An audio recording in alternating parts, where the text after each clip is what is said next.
ছোটবেলা থেকে আজ পর্যন্ত আমি একটা গাঁজাখোর।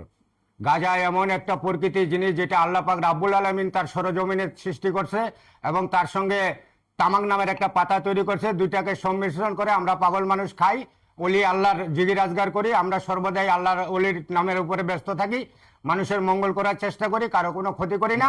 এবং গাঁজাখোর কোনোদিন কারো খারাপ কিছুও করে না। গাঁজা খাওয়া একটা মানুষের স্বাস্থ্যের দিক দিয়ে একটা উপকারিতা।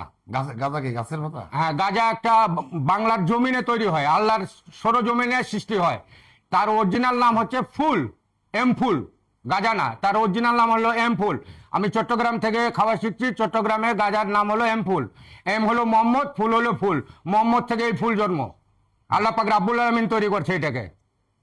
এটা কোনো মাদকের খাতা না, এটা কোনো মাদক না। কেউ মাদক বলে এই পৃথিবীর বুকে কোনো বিস্তার করতে পারবে না। এবং এই পৃথিবীর বুকে বড় বড় দেশের মধ্যে 8টা দেশে এই গাঁজাকে সম্পূর্ণরূপে একদম ক্লিয়ারেন্স দেওয়া আছে, ওষুধ হিসাবে মানুষ সেবন করবে। এটা একটা ওষুধ মানুষের, তার বেশি কিচ্ছু না গাঁজা। ধন্যবাদ।